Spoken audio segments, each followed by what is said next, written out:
प्रिय बच्चों नमस्ते। आज हम लोग देखेंगे कि सल्तनत कालीन जो है और भी अन्य अधिकारी कौन-कौन से थे। अभी तक के वीडियो में हम लोगों ने देखा पिछले 5 पार्ट में कि किस तरह से जो है कि किन-किन राजवंशों ने दिल्ली सल्तनत पर कार्य किया। 5 राजवंशों ने जो है कि कार्य किया, 5 वंशों ने, और लगभग 320 वर्षों तक शासन रहा इनका।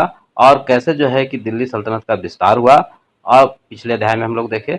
अब हम लोग यहाँ पर देखेंगे कि सल्तनत काल में कौन-कौन से और भी अधिकारी थे जो प्रशासन में मदद करते थे।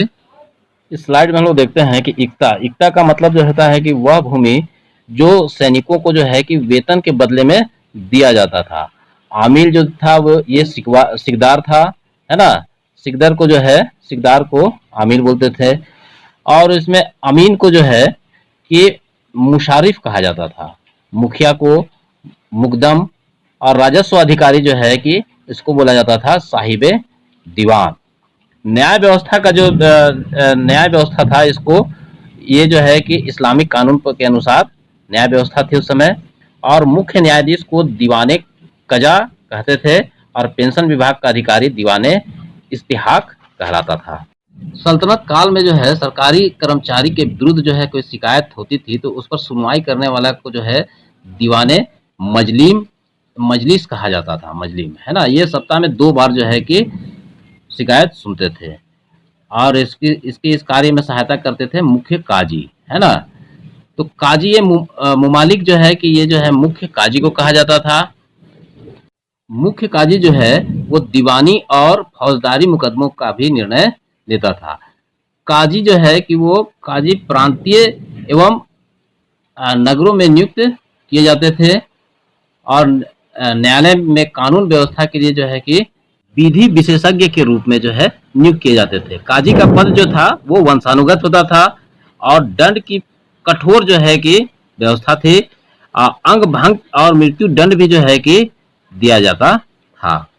सल्तनत काल में अगर कृषि व्यवस्था के अंतर्गत भू नियंत्रण की बात करें तो किसान को जो है कि बलाहार कहा जाता था। जमीन को जो है 3 भागों में बांटा गया था, जिसमें इक्ता जो है कि इक्ता, खालसा और इनाम जमीन थी। तो इक्ता जो है कि वैसे जमीन अधिकारी जमीन का मालिक होता था जिसको इक्ता के रूप में दिया जाता था जमीन अधिकारी को।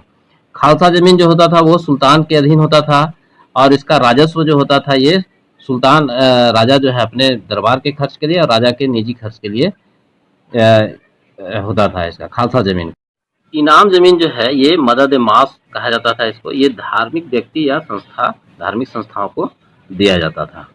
कर भी जो है कई तरह से लगाए जाते थे। उपज का 1/3 कर जो है कि लिया जाता था। कभी कभी जो है कि आधा हिस्सा भी जो है कि भू राजस्व के रूप में उपज का लिया जाता था। प्रशासन की सबसे छोटी इकाई ग्राम कहलाती थी। सुल्तान की अस्थाई सेना होती थी जिसको खासखेल कहा जाता था। उस्र, खराज, जकात और जजिया, ये 4 कर लगाए गए थे। उस्र जो है कि मुसलमानों के लिए मुसलमानों से लिया जाने वाला भूमि कर था। खराज जो है गैर मुसलमानों से लिया जाने वाला भूमि कर था। जकात जो है कि मुसलमानों पर जो है धार्मिक कर लगाया गया था, जो उपज का जो है संपत्ति का जो है 40वां भाग दिया जाता था। और जजिया जो है कि ये गैर मुसलमानों पर धार्मिक कर लगाए गए थे।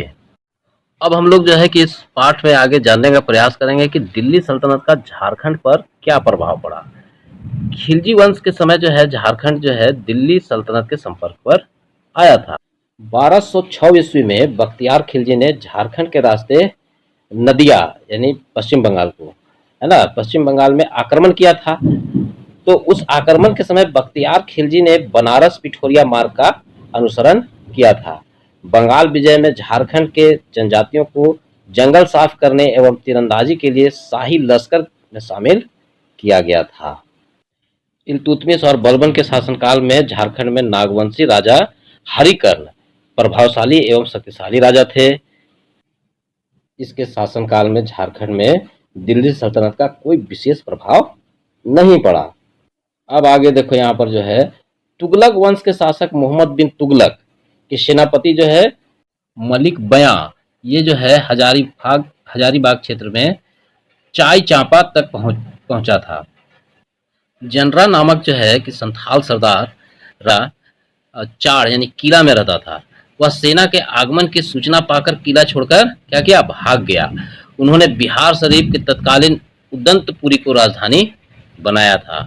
ये जो है मखदूम शाह एवं बीबी कमालो जो है के समकालीन थे। पलामू में इसकी हत्या कर दी गई और उसके शव को जो है उदंतपुरी लाकर पीर पहाड़ी में दफनाया गया।